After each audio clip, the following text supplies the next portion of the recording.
What's up everybody, Metal Gear Blaze here, and welcome to another episode of Blizzard Booster Rally, the series in which I trudge through the frozen tundra to North Academy, opening packs of Yu-Gi-Oh cards on the way there.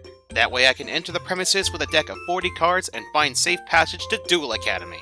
And from where I'm standing, we're approaching the mainland very soon, though I decided to stop for a little bit and admire the view, seeing all these really adorable penguins. Kinda wonder what they're thinking about right now. I'm freezing my nuts off! But enough talk about penguins, let's move on to the main event. Today's booster pack is from the Circuit Break set.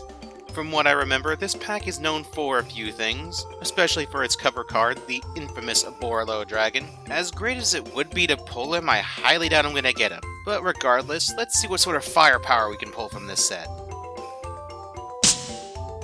So to start off this pack, we're gonna rev it up with F.A. Whipcrosser. A level 4 wind machine monster with 0 attack and 1000 defense. It gains attack equal to its level multiplied by 300. Your opponent must pay 300 life points to activate the effect of monsters whose level or rank is lower than this card's level. Each time an FA spell or trap is activated, increase this card's level by 1. If this card is level 7 or higher, your opponent cannot discard or send cards from their hand to the graveyard to activate a card effect. So its base attack would be 1200 because it's level 4, and I'm pretty limited to what I can negate because of that level. And unless I get other FA spells or traps, this card's level isn't going up at all, so I may have to pass on this one. You know, looking at this next card, it looks like an enemy that crawled straight out of an RPG. Our second card is Crawler Dendrite. A level 2 Earth Insect Flip monster with 1300 attack and 600 defense. Flip, you can send one monster from your deck to the graveyard. If this face-up monster in its owner's control leaves the field because of an opponent's card effect, you can special summon up to 2 crawler monsters with different names from your deck in face-down defense position, except this card. You can only use each effect of this card once per turn. Well, the flip effect is pretty useful if you want to get cards in your graveyard, and the other effect can be pretty nasty if you ran other crawler monsters, so that's pretty handy. Alright, we pulled our first Link monster of the series. Our third card is X-Crawler Synaphysis.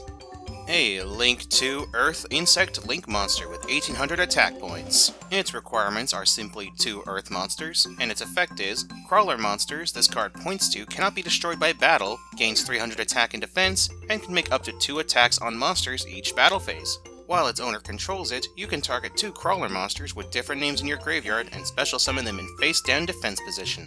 It's got a pretty easy link summoning requirement, but it's best to use in conjunction with other crawler monsters. If I were to use this card, I'd only be using it for its 1800 attack, and there are plenty of monsters with that much attack power anyway, so I don't think I'll be using this.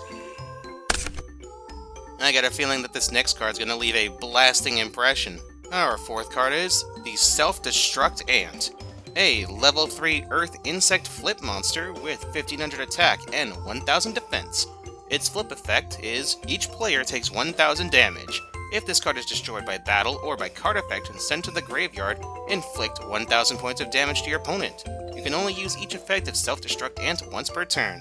I gotta say that's a pretty good flip effect monster. If the opponent were to destroy it, then they would end up losing 2000 life points. Needless to say that this ant is going out with a bang.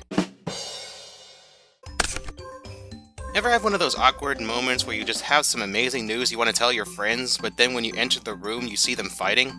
Well, the art on this card perfectly captures that. Our fifth card is the quick play spell Arrival Rivals.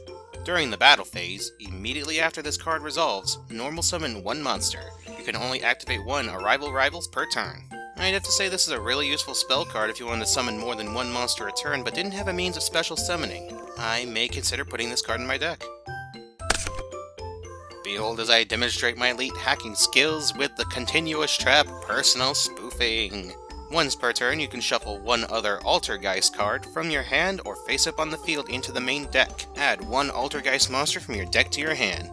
This card would be really good if I had some Altergeist monsters to swap around with, but I don't, so definitely benching this card. Kinda like how I mentioned that Dendrite looked like it came out of an RPG, this one looked like it crawled straight out of Star Wars. Our next card is Crawler Spine.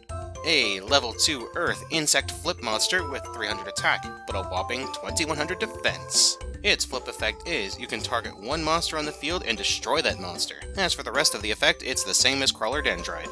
That flip effect alone is enough for me to like this card because it's basically Man-Eater Bug, but with way higher defense. Oh hey, we pulled a Spirit Monster, and judging by the card's artwork, it's a really colossal one at that. Anyway, our 8th card is Amano Yato, a level 4 Earth Rock Spirit Monster with 1900 attack and 1200 defense. It can't be special summoned, and monsters other than Spirit Monsters cannot activate their effects, and once per turn during the end phase, if this card was normal summoned or flip summoned, this card returns to the hand. Well, that's a rock solid effect. Good thing that they balanced it out by making it a Spirit Monster, so it's worth considering. Well, our final card shows what happens when an angel crosses over to the dark side. It doesn't just become a fallen angel, it also can become a dark angel. A level 5 dark fairy monster with 0 attack and 0 defense. When your fairy monster is targeted for an attack, you can tribute that card and send this card from your hand to the graveyard to change the attack target to another face-up monster you control. Then, that monster gains attack equal to the original attack of the tributed monster until the end of the turn. This is a really situational hand trap, so I don't really see myself using her. Other than that, she has a pretty cool design. So right off the bat, I know I'm not going to use Dark Angel, Personal Spoofing, X-Crawler Synapthysis, and FA Whipcrosser because they require me to use cards I don't have. I'll also have to take a pass on Dendrite because I have nothing to take advantage of his flip effect. As for Amano Yato, while his stats are good for a level 4 monster, his effects aren't too helpful, so I'll pass on him as well. Finally, we have the remaining cards, Arrival Rivals, Crawler Spine, and SelfDestruct Ant. I'm definitely taking Arrival Rivals because I need more spells and traps than I do monsters. At this point in time, if I had to choose between burn damage or destroying a monster via flip effect, I think I'll take destroying a monster. So Crawler Spine will be my second choice for this pack. So yeah, that concludes our first full pack of the series. What did you guys think of the cards I chose? Would you have made the same choice as me, or would you have chosen differently? As always, feel free to leave your thoughts in the comment section down below. This has been Metal Gear Blaze, and I'll see you guys in the next episode of Blizzard Booster Rally.